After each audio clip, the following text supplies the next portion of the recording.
and welcome to San Diego Unveiled. I'm your host, KB Sharif. How important is it to maintain a healthy relationship? Well, to some people, it is very important, with the divorce rate being so high in San Diego. We have a guest that is going to shine some light on some of the do's and don'ts in a relationship. All this and more on San Diego Unveiled. Welcome back to San Diego Unveiled. Our first guest is no stranger to reaping the benefits of hard work. She is the host of Palomar Live and lead anchor for North County News. Please welcome Emmy-nominated anchor Anissa Ocansey. Hi, welcome. I'm so excited to have you here. I'm so excited to be here. What's going on? So please just tell me about yourself. Like, how did you even get into anchoring or anything that has to do with being a host of, being in front of the camera pretty much? Well, it's actually funny because my original major is supposed to be nursing at school.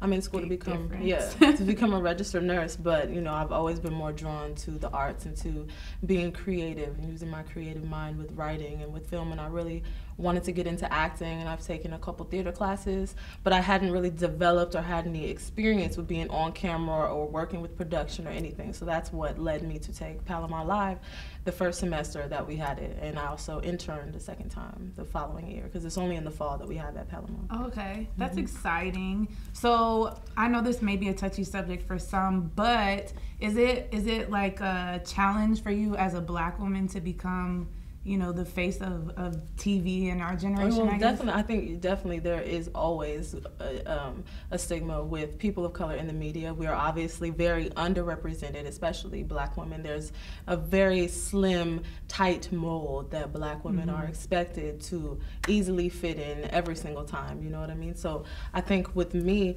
people really weren't expecting me to, you know, shine the way that I do initially, but then they see I'm one of many who's taking that step to break those barriers, to say that no, Black women, we're diverse, we are creative, we're not only able to, you know, even be we're not only, we're here. Yeah, we're here. We're producers, we're scientists, we're actors, we're directors, we're writers, we're all of these things, you know what I mean? So it's really it's a pleasure of mine to, you know, basically be the Beyonce of I love it. I'm a fan. You know what I'm saying? I admire your work and what you've done. That's so amazing. But let's get a little personal. So are you in a relationship right now?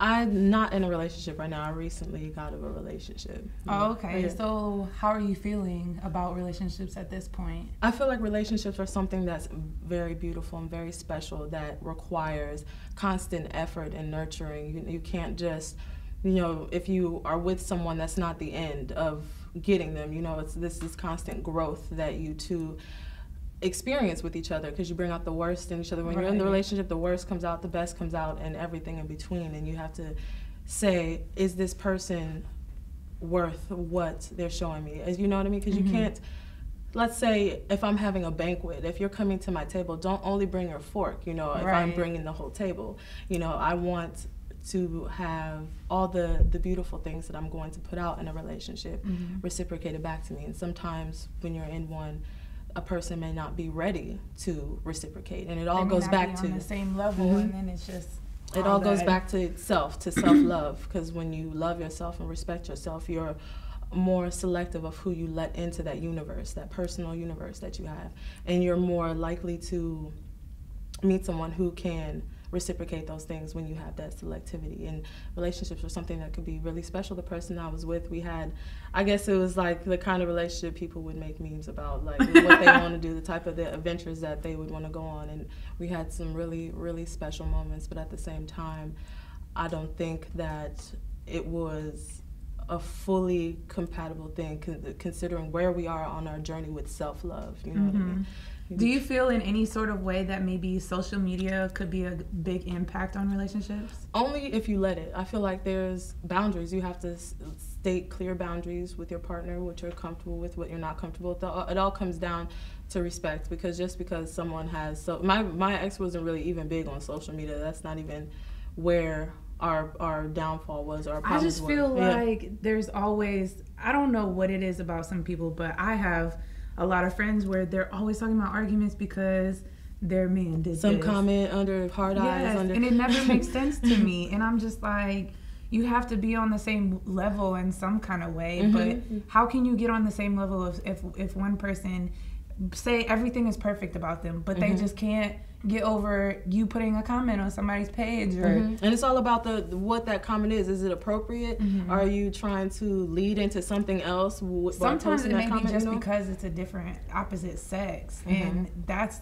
so simple that it's like, I just liked a guy's page, and then if you just did something as simple as that, as something as harmless as that, then there might be, again, there's insecurity issues, jealousy issues, and that all comes back to self-love, because you can never say you love someone fully if you don't love yourself. Right. You know, you have to really, and loving yourself can be a journey, and there, you could want to help that person through that journey all you want, but you cannot force someone to see what you see in them. You could think that they're amazing, that they're smart, that they're wonderful, and they won't feel that way about themselves until they get to that point of growth where they can say, yes, I am those things, and I want to be those things for you too. Well, I am so excited to be sitting here with you, and it was a great time talking with you, and I will continue to be following in your future endeavors. All right. So I hope the best for you.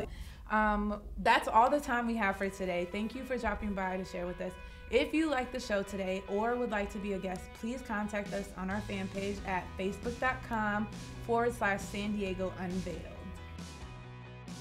Whether it's being an anchor on an award-winning news show, standing up to fight injustice, or landing that big role on a film audition, always remember you are special and you deserve to be heard.